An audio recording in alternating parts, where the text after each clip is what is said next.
if you do not get rid of the roadblocks, the speed bumps, the yellow lights, whatever you want to call it, the smoke screens, if you don't get rid of that in the beginning, when you make that offer, if you jump too soon to make that offer, they're going to have those thoughts. You're listening to Flip Empire, the show committed to helping real estate entrepreneurs who want to build their empire without sacrificing their life.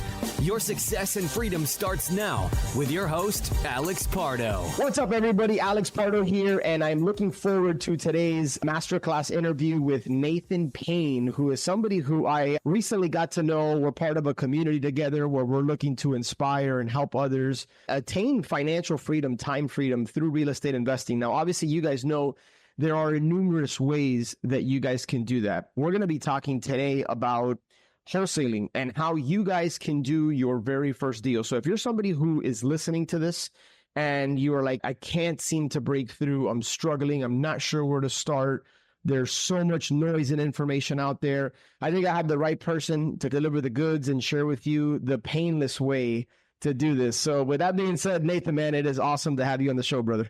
What a pleasure, man. Thank you. I'm so excited to be here, ready to give as much value as I possibly can in the time that we have. Yeah, man. No. And speaking of value, man, I see you putting out a lot of content on social media and just sharing best practices, tips. And so just always have a lot of respect, man, for people that are out there just giving and helping people, man. So I think we have a aligned interest there. And that's part of the reason I do this podcast. It's the main reason. And why you want to be on as well, man, is to help people. Yeah. And if people want to go further with you, then there's an opportunity to do that. But yeah, man, with that being said, I saw in your bio that you got started selling door to door, and you became one of the top salesmen in the country, I think I saw. So, man, talk to us about that experience, because I think when most people think door to door, that intimidates a lot of people. There's a lot of fear around that. Talk to us about your journey selling door to door and how that helped you grow as not just an entrepreneur, but just in sales in general. So I got my beginnings for getting into door-to-door. I went on a mission for my church. I'm a member of the Church of Jesus Christ of Latter-day Saints. So I went on a 2-year mission for my church to Portland, Oregon. And what did we do? To talk to people, we talk to people about Jesus and we knock on their door, right? So after 2 years of doing that, got back, and the college I went to, BYU, Idaho, which is a sister school of Brigham Young University. People probably heard about it in Utah. There's just a ton of companies out. Guys are getting back from missions. They're probably good at knocking doors. Let's go recruit them. So I got recruited to go first into pest control, but then my friend's cousin worked in Dish, and he's like, Dish Network, the satellite TV, direct TV. And they're like, come work for us. So I was like, okay. And you can make a lot of good money in that industry because it's hard work. So they pay pretty good.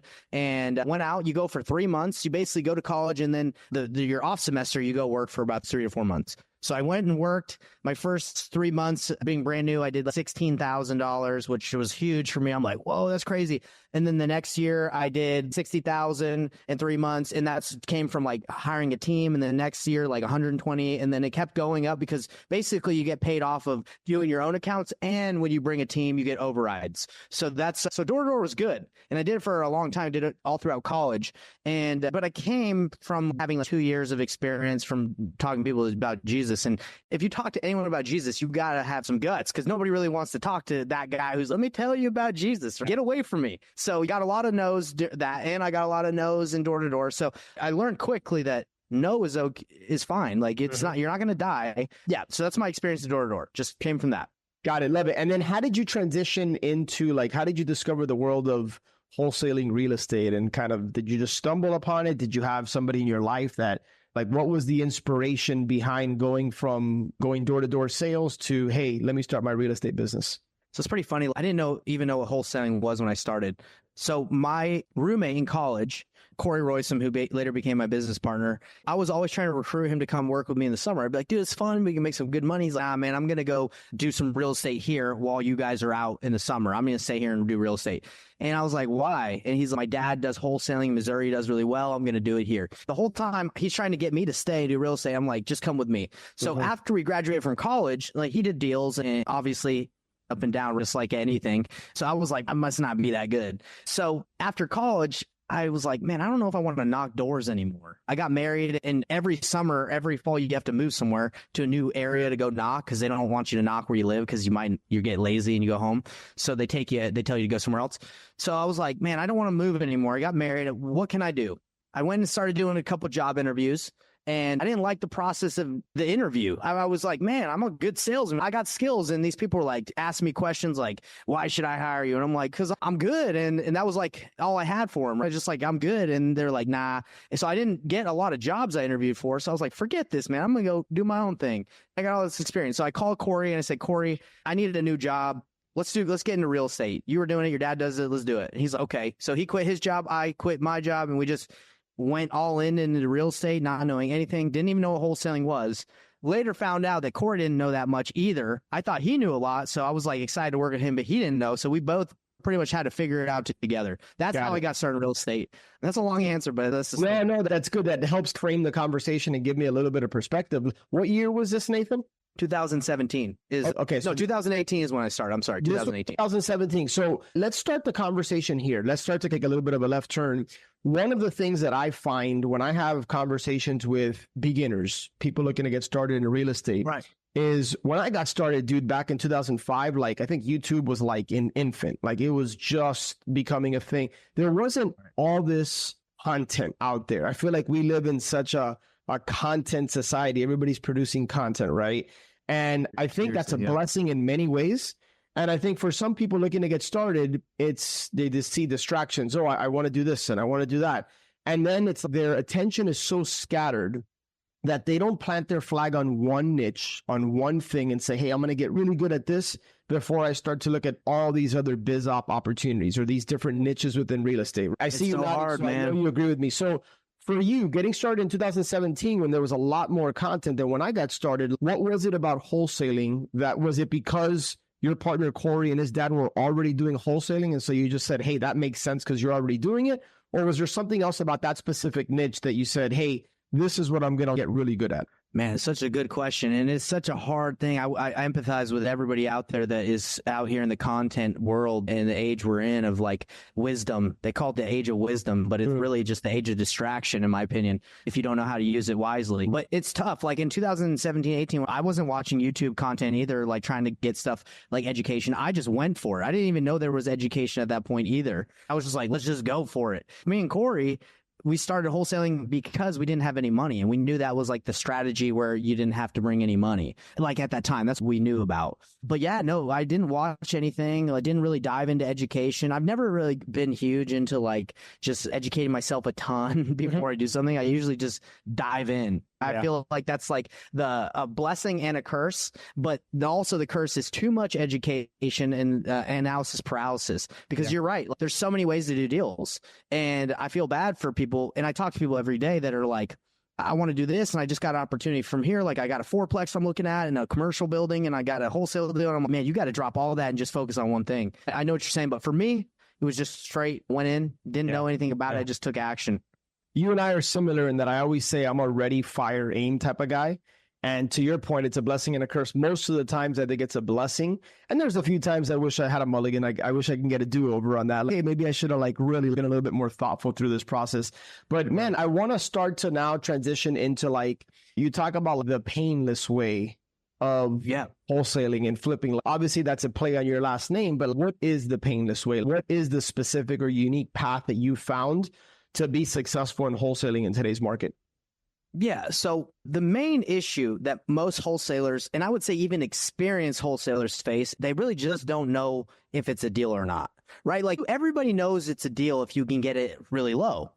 Everybody knows that's easy. And they teach that rule for that reason. They say 70% of ARV minus your wholesale repairs and your wholesale fee, you got a deal. That's good in most main markets, but that's not true in a lot of the United States. Sometimes you got to be 50% ARV. Sometimes you have to be 40%. In Utah, you can be 87% ARV minus repairs. So it just depends. So when people get stuck in that like line of thinking of I got to be here and they don't know the market, they don't know buyers, they don't know who they can ask, they're passing up on tons of deals. So the painless way is just throwing your hands up and saying, hey, I'm going to do my best to negotiate a good deal, but in all reality, I don't know. It's okay to not know. Let's say we're talking to a seller, for example, and they want, you give them a range, and it's a sales process that I go through. I never give anyone like a solid offer until they're ready to sign. So it's all about like anchors and getting them ready. But let's just go through a scenario. Is that okay? Yeah, absolutely. So talking to a seller, You find out they have a situation that would say, hey, this is someone I can work with, can't make their payments, they want to move, it needs a lot of repairs, and they want to be done. They're tired. And you've already suggested listing it. They said no. You already suggested keeping it. So they're qualified. So you say, hey, look, I know originally when we first talked, you were wanting about 280. Zillow says about 320, but you're saying 280 is what you want because you're saying minus commissions and fees. You think that's fair. This is not my offer, but usually we buy properties similar to yours in this range. Don't get offended. The range is anywhere from 195 to 225. I'm just throwing that out there. So I go lower, right? And this is usually what happens. If you get a deal there and they're like, oh, okay, I could probably do 225. You got a deal, right? You anchored low and you got something that makes sense. Usually what happens, right? Do they say, nah? Sometimes I always look for their reaction. They're like 225. Like I'd never do that. You say, yeah. Yeah, exactly. So that's usually the reaction. If you're new at wholesaling, what do? Most people are just like, they try to just beat them up or negotiate and they make an offer and then they say, okay, I'm going to follow up with you. And they put them in a drip or they follow them up until they find out that they sold to someone else. Or even worse, they don't follow up. They don't follow up. And the thing is, that is an opportunity. That's someone that you can work with. So that's a painful way to do business, especially if you're paying for leads and you don't get a lot. And so what I do is I say, hey, look, I totally get it. I wouldn't do that if I were you either, but you'd already told me you don't want to list it, all these other options. What are you going to do? They're like, yeah, I don't know. I'm probably going to have to check with some other people. I said, totally get it. Just curious, how close could you get to the 195 to 225? I could probably do 250. Okay, so right now, I personally don't believe in the situation that 250 is a deal. I don't want to tell this lady who's going to depend on me and believe that I'm going to buy her house at 250 that it's like a done deal. Even if you preface it the right way, like they think it's done. And I don't like doing that to sellers because I know I'm going to have to renegotiate most likely. This is what I say, okay, 250 is close, and this is the painless flipping method when it's close. I say, hey, look, I totally get it. 250, that's pretty close, but 100% for me to buy it and agree with that, I'd have to be lower. Look, I know a couple cash buyers in my network that can pay more than me. They own their own crews. They get material bulk. Whatever the situation is, I think they usually can pay a little bit more than me. Is it okay if I run this by them to see if they can pay a little bit more and I can wholesale it to them or partner with them on the deal? You say whatever you want. What do you think the seller's going to say?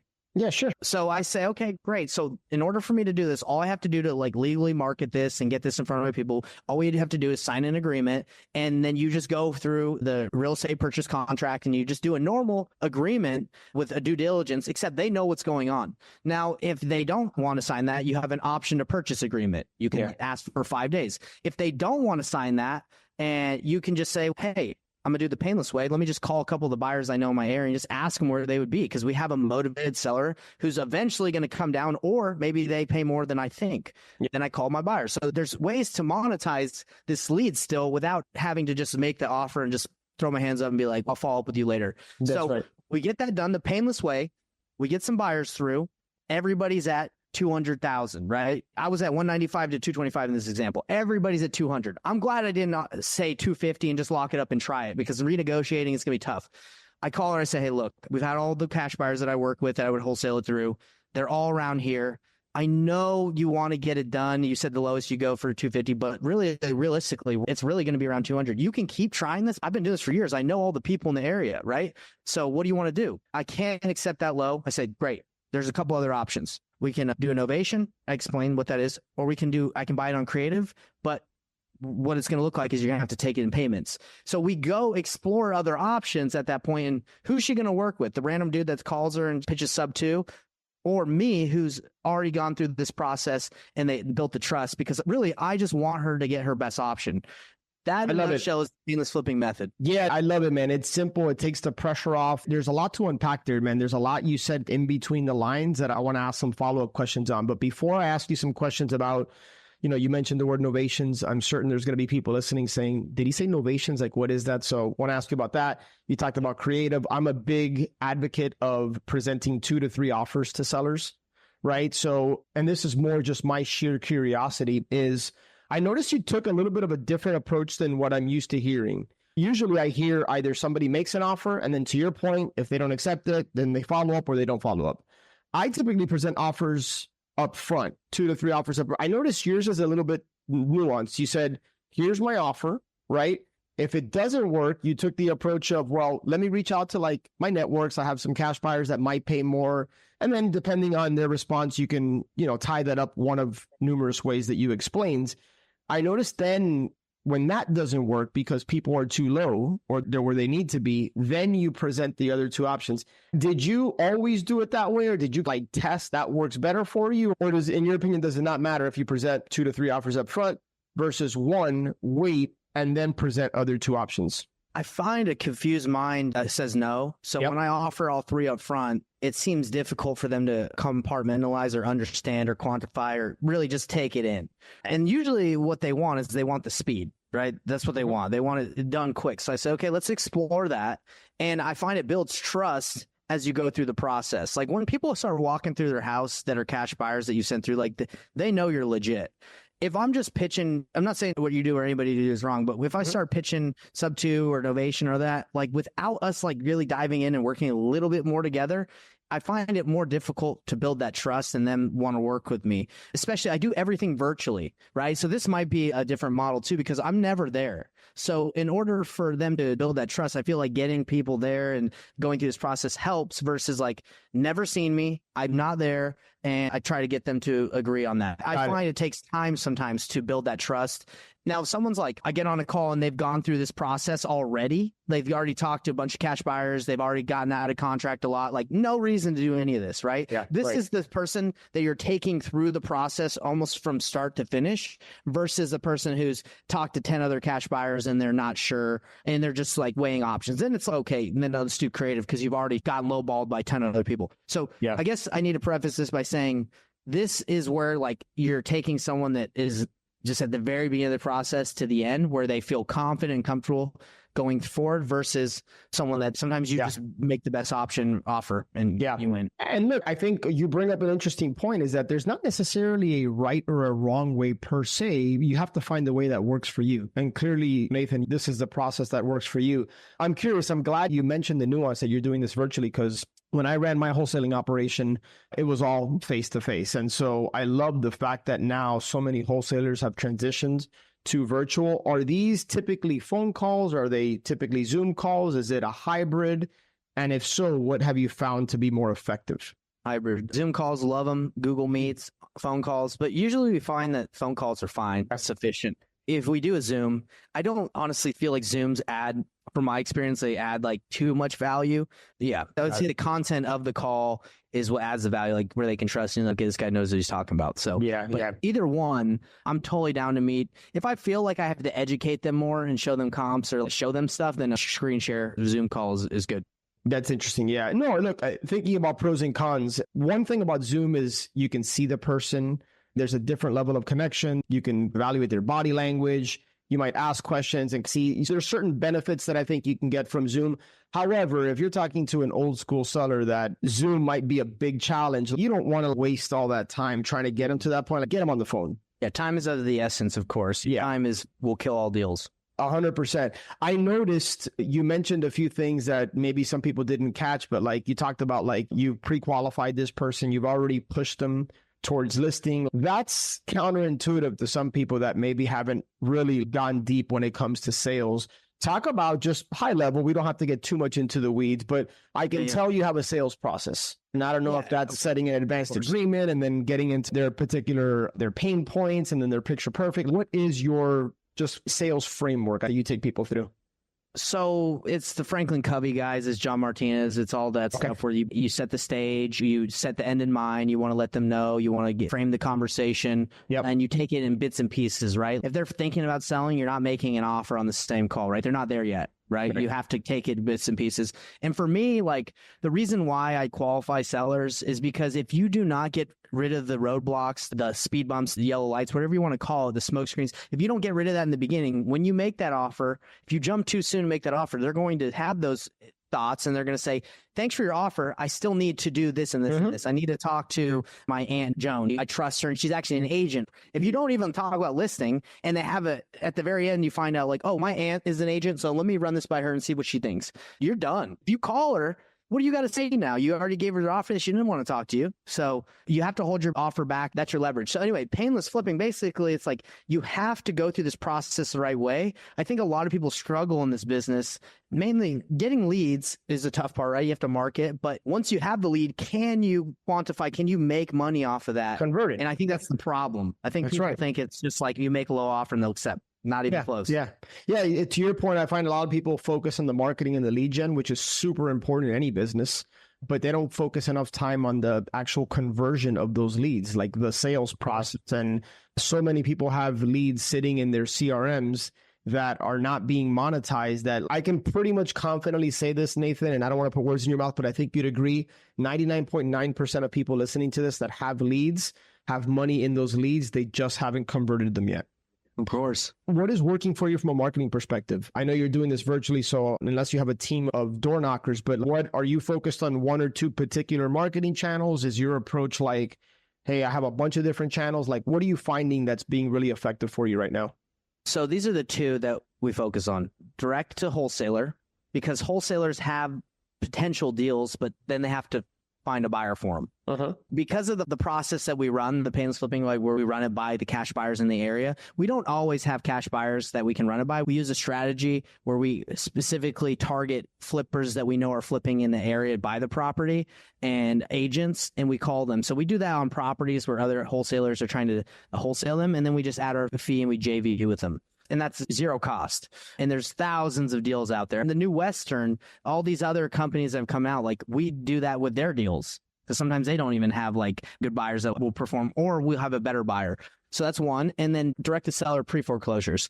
We tell people to go hand dial, call, text, audio message, get a hold of the people on everybody on the pre-foreclosure list, go knock on their door. If they don't answer, handwritten letter. So it's basically hyper focus on pre-foreclosures, probates, and direct to wholesaler.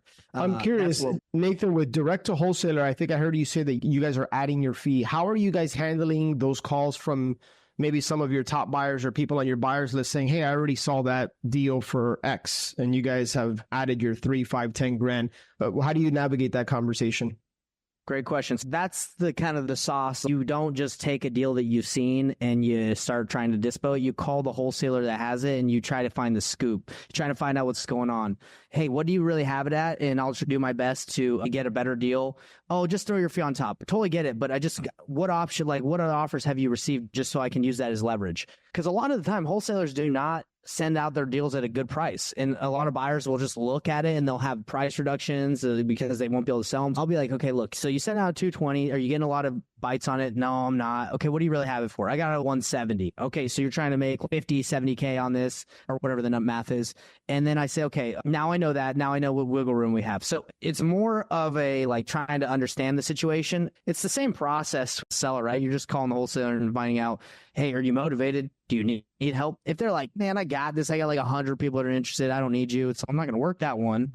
I'm going to work ones where I feel are good. So it's mainly just talking to them. I never work a deal if I don't first understand the situation of the wholesaler, because they could just have a dispo that day and I just waste all my time. So no daisy chaining. It's literally calling wholesaler, and wholesalers will call you and be like, hey man, I got this one. I don't want to take it down. I'm going to have to buy it. If I can't find a buyer, can you help me out? Yeah. That's what I'm talking about. Yeah. So relationships with the wholesalers is key, is not just doing what you talked about earlier, which is just dispoing anything, but taking it an extra step or two further, picking up the phone, having a conversation. And then sometimes you might already have a buyer in your back pocket that you know, hey, they're looking for this specific product in this specific area.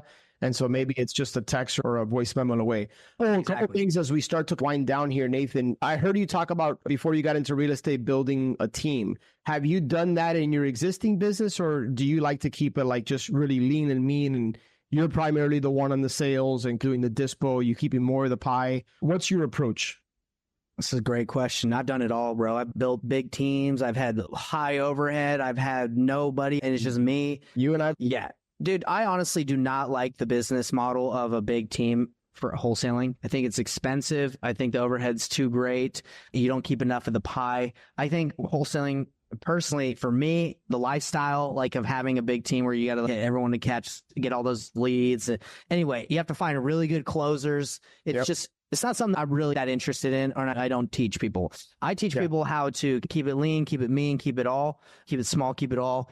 And that's what I do myself, man. I think I've done like 150K in wholesaling this year, but get to keep a majority of it. Like, I'm not doing anything. I used to do 750, like $1 million. And then you look at the bottom line, dude, all that work I had to do and all that risk, didn't get to keep a lot of it. That's my opinion. That's just me. I got it. No, man, trust me, I've been there. 2019, our overhead was between 40 and 44 grand a month. I had a team of 9. And it's interesting. I made more money in 2006 by myself, like net, than I did in 2018 when I had a team and a bunch of overhead and putting out different kind of fires. And there's some things that I would go back if I were to do that again, which I have no desire to. I would do different that I've learned from. But yes, generally speaking, the bigger your team gets, your margins are going to shrink. And so a lot of this goes back to your vision and what do you want, right? Like when I started to scale, I did it because I joined a high-level mastermind and I felt if I see these people scaling, like I need to scale, not knowing that I needed to scale responsibly, and scaling to get bigger is not always the answer. If you're going to scale to be better. Dude, that's exactly right. That same thing happened to me. I joined like a high figure, like a 6-7 figure mastermind, and that's what everybody was doing. And I was like, bro, right now I just bought a farm in Canada. I moved here mortgage free. I don't have to make that much money like to survive. Like I'm working. And the thing is, like, people want to scale because so they don't have to work. Good luck scaling yourself out where you just sit on a beach somewhere. And most guys that I know who've scaled big businesses, they either want to keep working because they just love it. Like most people do not just want to be done and just sit there. So I don't mind doing the work. I enjoy teaching people how to do it. I think it's fun. I like making an impact, but you have to understand your vision and what you actually want in life. And what I find as I work with some of the clients that we have is they all just want freedom of time and they just want to be happy. So it's like you can have freedom of time still being small. Like you can do your own schedule. What do you want? Free time where you never have to work ever? That's not really what people do in life. People want to work. They want to do something. So that's right. We're created and built to work, believe it or not. But you got to do it have a vision, right? That's why I'm so big on having a vision for your life, then building a business to enhance that vision. Heather, I appreciate everything that you've shared, man. You talked about you working with clients. Like, where can people reach out to you and tell us a little bit about what you do in terms of helping people get started in this business? So there's 2 places where I would say is the best place to work with us or learn more about us. We have a Facebook group called Painless Flipping Free Facebook group. If you want to explore anything I've talked about for free, we have a free course that basically outlines how to do what I said, working with agents and how to find buyers first and leverage buyers to do deals. That's at our free Facebook group. Go as soon as you join. There's resources. There's people helping. There's funny me. It's a good community, right? And it's free. If you want to work with me and you're like, I'll join the Facebook group, but I want to talk to you on the phone, Nathan, or I want to talk to your team and see how I can work with you. Painlessflipping.com. It explains how our apprenticeship works and how you can work with us, how we hop on the phone with you to help you with your deals, how we can role play and train you with our program. Painlessflipping.com. Book a call. Go directly to me. But either one of those, that's where you can find me. And guys, it's Payne as in Payne. Okay, Payne, painlessflipping.com. Nathan, brother, I appreciate it, man. Love what you're doing, dude. And yeah, man, I look forward to watching you journey as you grow and as you help other people. So I appreciate you. Thanks for having me on, and I look forward to having you on mine too. Hey everybody, what's up? It's Nathan Payne, and for the first time ever, we just released this insane training bundle that has literally everything that I've learned from doing a combined 4,000 deals in real estate, all from starting with absolutely no previous business background experience or any real estate experience. Plus, there's over $19,000 worth of free gifts that we're throwing in, all for an insanely low price. If you want to get your hands on this, be sure to click the first link on the description below right now.